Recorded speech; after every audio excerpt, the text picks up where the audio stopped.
Macam mana dia tahu dia Al-Mahdi? Okay, dia hanya perasan dia nak pergi ke, macam kita lah, rasa nak buat haji lah, rasa nak buat umrah lah, so dia pergilah.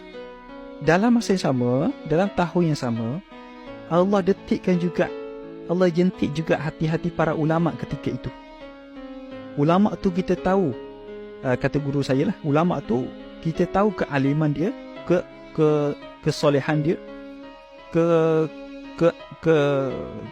kealiman dia lah, kita tahu kewarakan dia, kita tahu.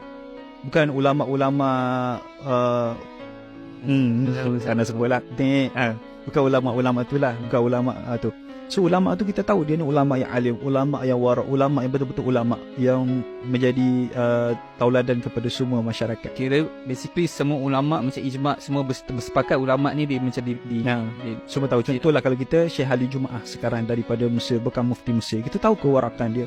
Al-Habib Umar daripada Yaman, kita tahu kewarakan dia, kealiman dia, walaupun ada yang tak suka, tak suka tu dia orang pasal lah. So bila mana ulama-ulama ni Allah detikkan juga, wallahu alam berapa ramai, ada setengah ijtihad para ulama, ijtihad ni pandangan para ulama.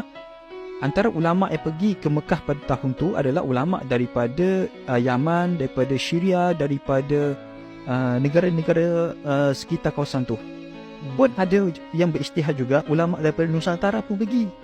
Cuma wallahu alam kebenaran dia macam mana, sebab kita tak tahu apa yang jadi in future.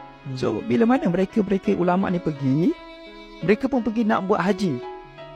Dalam akal fikiran mereka nak beribadah kepada Allah, nak dapatkan haji mabrur, itu sahaja. Sama juga Al-Mahdi nak dapatkan haji yang mabrur. So bila mana mereka sampai ke bumi Mekah, mereka melakukan tawaf, sa'i dan sebagainya, tahallul dan sebagainya. Sama Al-Mahdi, tiba-tiba seorang demi seorang ulama terserempak dengan lelaki tu.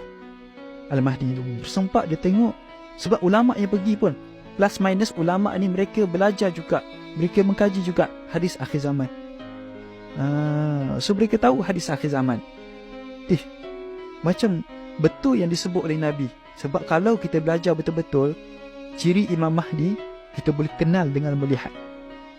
So bila mana Al-Mahdi ni, dia tak tahu yang dia Al-Mahdi, tapi ulama ketika itu tengok saja, dia macam lelaki ni sama yang disebut oleh Nabi SAW, ciri-ciri Al-Mahdi. Bila mana seorang demi seorang ulama terserempak, macam kita pergi kedai, jumpa, pergi kedai jumpa. Maka wallahu alam apa jadi, tapi boleh katakan ulama berbincang dalam kalangan mereka, berbincang, bermuzakarah, adakah lelaki yang kita jumpa tadi Al-Mahdi? Maka bila mana bincang-bincang, kata sepakat dialah Al-Mahdi. Sebab ulama kata sudah pun masanya, sudah tiba masanya Al-Mahdi keluar, kita yang tak jumpa lagi. Maka mereka pergi approach, wallahu alam mungkin semua pergi approach ataupun one by one, wallahu alam. Tapi mereka akan pergi approach, yang tu yang poin kita nak.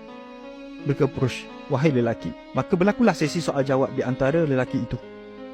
Bertanya, end up daripada soalan tu, wahai pemuda, kamulah Al-Mahdi yang ditunggu oleh kami, pimpinlah kami, sebarkan keadilan kepada dunia, dunia menantikan kedatangan kamu wahai pemuda. Dia apa ni asal dia? Haji je. Kan macam Yusuf nak pergi melancong, tiba-tiba Yusuf Al-Mahdi, kamu Al-Mahdi. Syok kan? Tambah-tambah orang yang alim, orang yang soleh, orang yang ialah ingat pada Tuhan, dekat pada Tuhan, dia tak nak jawatan. Sama dengan Al-Mahdi. Sebab itulah satu kaedah lagi, apabila Al-Mahdi itu dikenali, maka dialah orang yang paling alim. Aku semua dekat tangan saya ini ada buku Timeline Akhir Zaman, buku paling terbaru daripada Nuktah.